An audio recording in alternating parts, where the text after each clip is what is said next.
영어로는 willingness라고 합니다. willingness. 내가 기꺼이 너와 함께 하겠다. 내가 기꺼이 그 슬픔을 받아주겠다. 이것이 인생을 사는데 제가 발견한 가장 중요한 마음이더라고요, 보니까.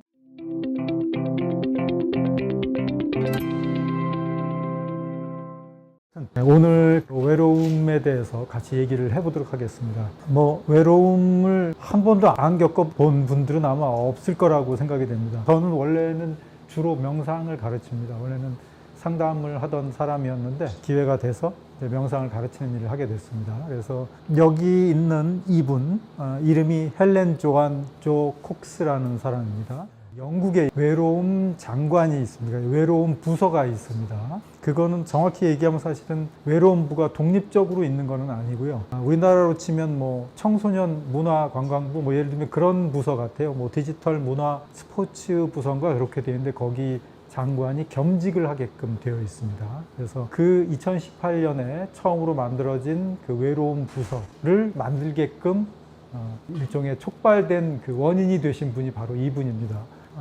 이름이 보통 이제 찾아보시면 조 콕스라고 되어 있습니다. 그래서 우리나라로 치면 이제 국회의원인데, 원래는 인권 활동가로 일을 하셨다고 그래요. 74년생이더라고요. 굉장히 젊은 분이었는데, 특히 이제 난민을 구호하는 활동을 많이 하셨는데, 국회의원이 된 다음에 그러한 외로움과 관련된 일을 지역사회에서 막 하셨어요. 브렉시트라고 들어보셨죠?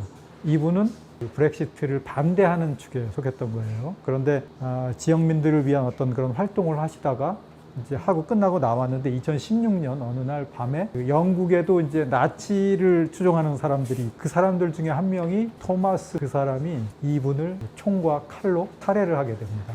그래서 2016년에 이제 돌아가신 거죠. 지역 사회가, 그리고 원래 이제 다른 사람들을 위해 좋은 일을 많이 하셨던 분들이고 국회의원이고 그러니까 엄청 반향이 컸고 충격을 이제 많이 받은 거죠. 이제 그래서 그 이분을 기리기 위해서 2017년에 무슨 위원회가 만들어집니다. 그러니까 원래 이분이 지역사회에서 하던 일이 그런 외로움이나 고독에 대한 그런 대처들, 그것을 이제 국가적으로 혹은 이제 지역사회가 같이 모여서 대처할 수 있는 방법들을 이제 찾아내고 그런 운동을 하시던 분이기 때문에 이분을 기리기 위해서 2017년에, 그러니까 1년이 지나서 위원회를 만들었어요. 그리고 나서 그 위원회가 이제 국가에서 당시에 그 메이 총리가 그 분이 2018년에 전 국가적으로 이런 걸 해야 되겠다 하면서 이제 영국에서 바로 그 외로움 부를 이제 기존의 스포츠 문화 관련된 그 부서 장관이 겸직을 하도록 그렇게 해서 이제 만들어진 겁니다. 물론 우리나라에서도 국회의원들이 외로움에 대해서 다루거나 거기에 관심이 있는 분들이 있는지 모르겠습니다. 어쨌든 간에 전 세계적으로는 이제 거의 처음으로 영국에서 시작이 됐고, 그 이후에는 많이 기사나 이런 걸 보셨을 텐데 일본에서도 외로움 부서가 장관이 생기고 그랬다는 그런 얘기들이 있습니다.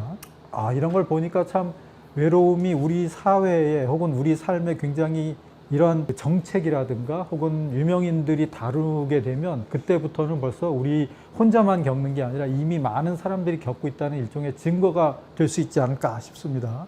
저는 그래서 이런 외로움에 대해서 조금 심리학의 연구들이나 이런 거 잠깐 같이 얘기를 해보고 조금 더 쉽게 쉬운 부분들을 같이 얘기를 해보고 여러분들에게 좀 도움이 될 만한 것들을 소개하고 그러려고 합니다. 자, 심리학 강의하면요, 우리가 보통 이런 것부터 시작을 합니다. 혹시 요즘에 그 유행하는 MBTI 이런 거 혹시 해보신 적 있으세요? 예. 그래서 그건 좀 재미삼아 보시면 되겠습니다. 자, 어쨌든 간에 바로 이런 척도가 또 보니까 좀 만들어진 게 있어요. 이거는 국가기관에서 만든 거니까 한번 써보도록 하죠. 문항이 총 6문항 정도니까 한번 체크를 해가면서 한번 보시도록 하시죠. 외로움과 사회적 고립 척도입니다. 그래서 첫 번째는 외로움을 측정을 하는 건데 보니까 나는 외롭다고 느낀다 하는 거죠. 자, 이 문항에 대해서 나는 거의 그렇지 않아요. 나는 이렇게 생각하시면 0에, 그 다음에 매우 그렇다라고 생각하시면 3에 스스로 한번 체크를 해보십시오.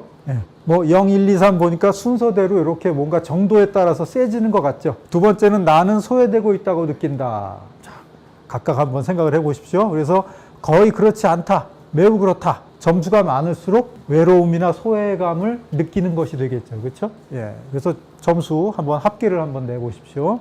자, 그 다음에 두 번째로 한번 넘어갑니다. 두 번째는 사회적 지지라고 하는 항목인데요. 요거는 보니까 나는 가족이나 친구들에게 편하게 의지할 수 있다. 예, 매우 그렇다가 0점이에요. 여기는 반대입니다. 요건 주의하셔야 됩니다. 그 다음에 거의 그렇지 않다가 3점이 되겠습니다. 그 다음에 나의 일상적인 일에 도움을 줄 수 있는 사람이 있다 하는 거죠. 일상적인 일. 일상, 뭐, 이렇게 어떤 돈을 번다거나 뭐 이런 어떤 협력 관계 말고 일상의 삶에서 뭐 주로 뭐 가족들이나 혹은 친한 친구들은 그런 게 가능하겠죠. 병원에 가는데 같이 갈 사람이 없어. 혹시 같이 갈 수 있어? 뭐 이런 것들 있지 않습니까? 있을 경우에는 어때요? 매우 그렇다에 체크하시고, 그렇지 않으면 그렇지 않다. 뭐 전혀 아니다. 이렇게 체크하시면 되겠습니다. 자, 그 다음에 세 번째 항목은 사회적 관계망입니다. 그래서 월 1회에 사적으로 만나거나 주 1회 이상 연락을 할 정도로 친한 사람은 몇 명입니까? 했습니다. 0명이면 3점에 7명 이상이면 빵점에 이렇게 체크를 하시면 되겠습니다. 자, 그 다음에 6번째 문제. 친구나 가족과 사적인 연락을 하는데 하루 평균 몇 분 정도를 사용합니까? 이렇게 나왔습니다. 하루 평균입니다. 자, 보니까 전혀 안 한다 나는. 그러면 3점에 그 다음에 1시간 이상, 하루에 1시간 이상을 이렇게 친구나 가족과 뭐 얘기를 하거나 혹은 사적인 연락을 한대요. 그래서 그런 경우에는 0점에 이렇게 체크를 하겠습니다. 이렇게 보니까 아까 앞에 나왔던 것들은 이렇게 0, 1, 2, 3 이렇게 되어 있는데 뒤에 것들은 3, 2, 1, 0 이렇게 되어 있죠. 이걸 보니까 대충 감이 오십니까? 저 끝으로 갈수록 어떻다는 걸까요? 외롭지 않다에 가까운. 그렇죠? 어느 쪽인지 대략 판단이 되실 겁니다. 그러면 점수가 높으면 나는 외로운 쪽에 속하겠구나 하는 걸 대략 생각을 해보실 수가 있겠죠. 자, 그런데 한 가지 말씀드리고 싶은 게 있어요. 이런 심리검사가 있으면 이 점수에 너무 신경을 안 쓰셔도 된다. 이 얘기를 좀 드리고 싶어요. 가끔 보면 여러분들이 요즘에는 이제 심리학 관련된 지식이나 이런 것들이 굉장히 폭발적으로 늘어나면서 어디 강연이나 이런 데 가면 간단한 검사를 하면서 저는 우울해요, 저는 불안해요 이런 거를 하는 검사들이 그런 것을 정확히 판별 혹은 진단을 받기 위해서는 의사를 만나거나 이런 더 많은 과정이 필요합니다. 어쨌든 간에 그냥 간단하게 보는 거예요. 한번 확인만 해보는 겁니다. 자, 방금 전에 해봤던 걸로 보니까 외로움 아까 척도 있었죠. 거기 두 문제를 합친 거죠. 1, 2번 합쳤을 때 3점 이상은 외로움 고위험군이다 이렇게 얘기를 합니다. 자, 사회적 지지 요거를 보니까 4점 이상이 고위험군이다 이렇게 얘기를 해요. 그 다음에 사회적 관계망은 4점 이상이다 이렇게 얘기를 합니다. 하나만 한번 확인해 볼게요. 사회적 관계망 마지막 거 보니까 4점이 이상이 나오려면 저기 한두 명이거나 1, 2회 이상 연락을 할 정도로 친한 사람이 한두 명이고 그 다음에 주변 이제 가까운 사람하고 15분 정도 얘기하면은 위험군이라는 거예요. 그렇죠? 그렇지 않습니까? 해당이 안 되시는 분이 있나 모르겠습니다. 여기에. 저는 오히려 이걸 보면서 4점보다 적으면 오히려 좀 과한 게 아닌가 싶은 생각이 드는 거예요. 혼자 있을 시간이 없잖아요. 혼자만의 시간을 가질 시간이. 그래서 저 같은 경우도 해보니까 저는 지금 환자 생활을 하고 있기 때문에 만나는 사람이 거의 없습니다. 가끔 이제 저를 찾아오는 친구가 있긴 한데 그런 분들은 한 3명 정도 되긴 하더라고요. 그 다음에 가족들은 부모님 있고 그 다음에 가끔 전화를 일주일에 한 번 정도 하는 친구들이 한두 명 정도 있습니다. 그렇게 하니까 나도 상당히 외로운 고위험군에 속하네 이런 생각이 들더라고요. 근데 저는 전혀 외로운 느낌을 느끼진 않거든요. 지금은. 그거 참 신기하죠. 그렇죠? 근데 요 얘기들을 같이 하게 될 겁니다. 좀 이따가 심리학에서는 어떤 식으로 외로움을 보는가 하는 거를 같이 얘기를 좀 해볼 겁니다. 외로움이란 거에 대해서 이제 심리학도 그렇고 다른 학문들도 마찬가지입니다만 어떤 개념이 있으면 그걸 정의하는 사람들이 굉장히 많습니다. 그 중에 가장 제가 보기에 심리학스러워서 제가 이 정의를 가져왔습니다. 이게 뭐냐면 외로움이라는 건 사회적으로 연결하고 싶어요. 나는 누군가 다른 사람들하고 막 연결하고 싶어요. 그 욕구하고 그 다음에 나는 그런데 지금 실제로는 하고 있지를 못하다는 거죠. 그럴 때 그 둘 사이 그 차이가 있을 거란 말이죠. 쉽게 얘기하면 나는 막 매주마다 한 100명씩 되는 모임에 나가서 막 사람들 만나고 막 하고 싶은데 실제로는 지금 저처럼 지금 몸이 안 좋아서 예를 들어 쉬고 있어요. 그러면 아무도 만날 수가 없단 말이죠. 그럼 어디 가서 만납니까? 그러면 그 차이가 엄청나죠. 그렇죠? 그러면 굉장히 힘들 겁니다. 사람들을 만나고 모르는 사람 만나서 얘기하고 막 이런 걸 하는 거를 즐기는데 욕구가 있는데 하지 못한다. 그럼 그 차이가 당연히 생기고 그것 때문에 괴롭겠죠. 그렇죠? 괴로움의 종류는 여러 가지가 있을 겁니다. 화가 나기도 하고 짜증이 나기도 하고 아쉽기도 하고 안타깝기도 하고 뭐 여러 가지 부정적인 감정들이 가능한데 여튼 그런 것들이 있는 상태, 그런 고통이나 불편함이 있는 상태가 바로 외로움이다. 그냥 단지 그냥 외롭다 하고 생각을 하는 게 외로움은 아닐 수도 있다라고 하는 겁니다. 우리 심리학에서 얘기하는 건 욕구와 실제 나의 상황과의 차이, 그 차이를 지각을 하는 겁니다. 보통 심리학이 이런 식으로 많이 합니다. 저희들이 주로 다루는 것이 이렇습니다. 그래서 생각해보면 여러분들이 만나는 아까 그 왜 5번, 6번 항목에도 뭐 몇 명과 얘기를 하느냐, 몇 명과 만나느냐 이런 얘기가 있었죠. 문항이. 그걸로는 나는 고위험군에 저는 속할 겁니다. 그런데 저는 별로 외롭다는 느낌을 안 받거든요. 자, 친구나 사람이 많은 것과 관련이 있을까? 아마 저보다 연배가 있는 분들도 이 중에 있으시기 때문에 살아보니까 이게 사람 많다고 친구가 많다고 외롭지 않은 건 아니더라 하는 것들을 아실 겁니다. 제 나이만 돼도 아마 그런 것들을 아시는 분들이, 경험하는 분들이 많이 있으시죠. 그런데 UCLA에서 외로움 척도를 만들었는데 핵심만 뽑아보니까 요겁니다. 여기 있는 대로 동료애가 부족하다는 느낌. 여러분들이 지금 일하고 있는 곳이나 혹은 뭔가 자원봉사를 하거나 혹은 어떤 사회적 활동을 하는 곳이 있는데 여기에서의 내가 같이 일하는 사람과 함께 하고 있다는 그런 느낌들 있지 않습니까? 내가 동료애가 좀 부족한 것 같아요. 지금 우리 집단은. 그 다음에 내가 소외되거나 배제된다고 느낄 때. 그 다음에 내가 주위 사람들하고 잘 맞아요. 만나는 사람은 많지 않는데 아마 이러면 어떻습니까? 외롭다는 느낌 혹은 생각은 덜하게 될 겁니다. 그 다음에 사교적이고 친근하다. 내가 지금 나 굉장히 사교적이고 나 굉장히 다정하고 친근하게 사람들과 만나고 있다. 이런 느낌도 역시 마찬가지일 겁니다. 제일 중요한 것 중에 하나죠. 의지할 수 있는 사람들이 있다. 혹시 그런 경험을 해보셨나요? 내가 의지할 수 있는 사람이 있다. 이 세상에. 혹은 없다. 보니까 남성과 여성은 또 차이가 있는 것 같더라고요. 보니까. 그 다음에 가족이 아니라 혼자 생활을 하시는 분들, 싱글인 경우에도 조금 차이가 있는 것 같고 의지할 수 있는 사람들이 있다. 저도 전에는 혼자 살 때는 의지할 수 있는 사람이 있다는 생각을 잘 안 해봤어요. 그래서 부모님이 의지의 대상이 될 수 있나 하는 생각을 했었는데 또 어쩌다 보니까 같이 살게 되면서 의지를 할 수도 있겠구나 하는 생각을 경험을 좀 했습니다. 물론 제가 이제 몸이 아프기 때문에 그래서 의지할 사람이 사실은 많지 않기도 했는데 여튼 간에 의지할 수 있다는 느낌을 받는 것은 상당히 주관적입니다. 여러분들 스스로가. 그러니까 그 사람이 내가 의지할 자격이 되느냐, 의지할 능력이 있느냐 이런 거의 문제는 아닌 것 같더라고요. 제가 경험을 해보면. 아마 여러분들도 내가 의지하는 사람을 생각해보면 뭔가 엄청난 대단한 사람들이 아니라 다른 기준이 내가 의지할 수 있는 사람이 될 겁니다. 여러분들은 배우자가 의지할 수 있는 사람이 되실 수도 있고 아니면 배우자가 아닐 수도 있죠, 물론. 자, 한번 생각을 해보십시오. 자, 그래서 우리가 첫 번째 얘기했던 차이를 우리가 내가 지금 외롭다, 외로움의 정도를 생각을 할 때 이런 것을 가지고 한번 생각을 해보자 하는 말씀 드렸습니다.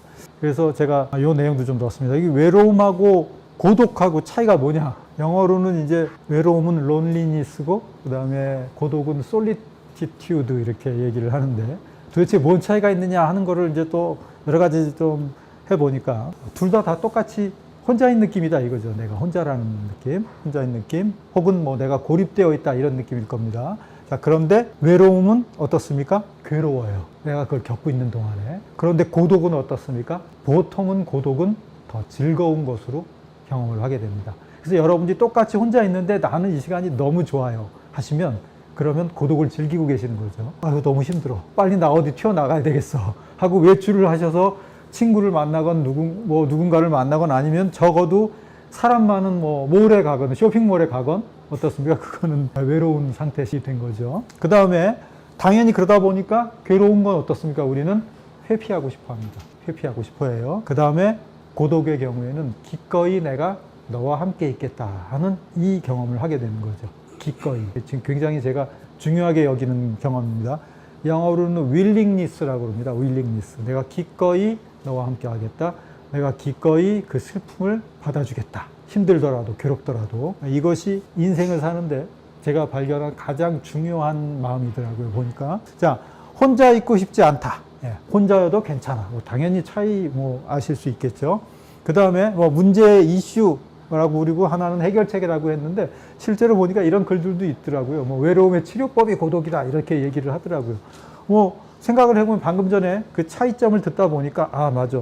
고독이 오히려 치료법이 되는 게 그게 그럴듯하게 들릴 수도 있을 겁니다. 그렇죠? 내가 혼자인 것을 기꺼이 즐길 수 있다면 혹은 그 시간을 기꺼이 누릴 수 있다면 그러면 뭐 당연히 그게 외로움에 대한 해결책이 될 수 있지 않을까 하는 거죠. 도대체 외로움이 왜 생기느냐 하는 거를 좀 얘기를 해보려고 하는데 물론 설명하는 이론도 있고 모델도 있고 그런데 간단하게 제가 몇 가지만 좀 뽑아와 봤습니다. 일단 원래는 외롭다 하는 걸 할 때는 우리가 고립이나 단절되어 있는 정도, 그러니까 아까 처음에 오셨던 그런 심리검사에서 뭐 주변에 몇 명이 있어요, 만날 수 있는 사람이 몇 분이에요, 뭐 대화 시간이 얼마나 돼요, 이런 걸 가지고 판단을 했어요. 그 다음에 좀 나아가서는 그 사람들하고 내가 얼마나 깊은 관계 혹은 얼마나 의미 있는 관계를 맺느냐 하는 그거를 기준으로 삼았단 말이죠. 그런데 심리학에서는 조금 더 나아가서 이런 것들을 얘기를 합니다. 이건 뭐냐면 스스로 성격 혹은 성격적인 결함 혹은 단점이 있단 말이죠. 결함이라고 그러면 좀 뭔가 되게 심해 보이는데 단점이라고 하죠. 나의 성격 단점에 대한 지각. 내가 이런 성격 단점을 가지고 있다. 그 다음에 저 두 번째 나오는 무가치감이라고 하는 것은 상당히 여러분들이 인식하기가 쉽지는 않습니다. 그런데 한국 사람들 같은 경우에는 저 무가치감이 굉장히 뿌리 깊이 내려져 있는 것이 있습니다. 그래서 나를 우선시하는 게 아니라 내 가족이나 타인들을 더 우선시하는 행동들을 많이 하세요. 평소에 보면 특히 지금 젊은 분들 말고 여기 계신 선생님들 세대 혹은 저의 세대들은 어떻습니까? 다른 사람을 더 위하고 다른 사람을 챙기도록 그렇게 교육을 많이 받습니다. 그런데 잘못하면 저게 내 자신이 무가치하다, 나는 그런 대우를 받을 자격이 없다 하는 쪽에 굉장히 더 깊어질 수가 있습니다. 그러면 이것이 상당히 우리 삶의 많은 부분에 아주 뿌리 깊은 영향을 미칩니다. 오늘은 그거에 대해서 얘기하는 건 아니니까 이 정도까지만 제가 말씀을 드릴게요. 무가치감, 스스로 무가치하다. 영어에서 영미권에서 심리학자들은 굉장히 많이 다루는 주제이기도 합니다. 상당히 우리 안에 많이 있다. 그 다음에 상당히 비슷한데 부적절, 내가 이 상황에 혹은 이 사람들에게 어울리지 않는다 하는 거. 저것도 무가치감하고 굉장히 같이 돌아갑니다. 그 다음에 비호감성, 이런 걸 경험을 하시는 분이 있는지 모르겠습니다. 나는 사람들하고 이렇게 어울릴 만한 성격이 아니야. 나는 좀 호감을 못 받아. 뭐 이런 지각. 요거는 오히려 좀 뭐랄까요. 어리거나 젊은 청소년 세대들이 더 많이 경험하죠. 요건 청소년 세대들이 많이 경험을 합니다. 내가 호감이 없다고 생각을 하는 거죠. 이런 건 괜히 좀 이렇게 조사도 해보고 그러면 좋은데 여러분들하고 만난 지 아직 지금 한 10여 분밖에 안 됐기 때문에 이런 걸 물어보지는 않겠습니다. 저도 예전엔 제가 굉장히 단점 많고 이런 사람이라고 생각을 한 거죠. 그런데 바로 그러한 특징들, 나에 대해서 내가 어떻게 지각하느냐, 이것의 결과로 내가 지금 외로운 거야 하고 스스로에 대해서 그때의 외로움에 대한 지각은 비난에 가깝습니다. 비난. 나는 이러니까 난 외로울 만해. 내가 이렇게 성격이 안 좋으니까 나는 사람들하고 어울릴 지금 자격이 없어, 능력이 안 돼부터 시작해서. 그래서 바로 이런 생각들을 많이 하는 거죠. 스스로를 과소평가하고 나는 그렇게 누군가가 좋아할 만한 사람이 아니다. 내 주위에는 사람이 없는 게 당연해. 그걸 받아들인다고 표현하지는 않고 체념이죠, 체념. 그런 경우. 외로움을 겪으면서도 체념하게 되는 거죠. 젊은 분들은 외로우면 뭘 합니다. 그렇죠? 그런데 여러분들은 어떠신지 모르겠습니다. 외로움이 느껴질 땐 어떻게 할 거냐. 그냥 참어. 그냥 TV를 봐. 제일 쉬운 건 TV를 보거나 인터넷을 하거나 아니면 SNS를 하면 아주 좋죠. 젊은 친구들은 그 게임을 통해서 외로움을 해소하기도 합니다. 그렇죠? 해소가 아니라 좀 이따 이제 얘기를 제가 드릴 텐데 제일 핵심, 나는 좋아할 만한 사람이 아니다 하고 스스로 그렇게 되면 상당히 힘듭니다. 여기서는 벗어나기가 쉽지 않습니다. 제가 이제 해결책이나 다루는 법, 만나는 법에는 넣어놓지는 않았습니다만 그래서 난 외로움을 좀 겪는데 어떻게 할 방법이 없다고 하시면은 다른 전문가를 만나보는 것도 굉장히 좋은 해결책입니다. 이게 요즘에는 제가 전문가라고 하는 건 이제 심리 상담이나 이런 걸 얘기를 합니다. 꼭 문제가 있어야 심리 상담을 받는 게 아니에요. 혹시 오해를 하실까봐 제가 말씀을 드리는데 심한 문제가 아니어도 가서 상담자와 이야기를 하고 그들이 여러분들을 공감을 해주고 이런 시간만으로도 여러분의 문제가 해결이 될 수가 있거든요. 요즘에는 상담에 대한 또 인식이 많이 달라져서 아마 충분히 저기 좀 다를 거라고 생각이 됩니다.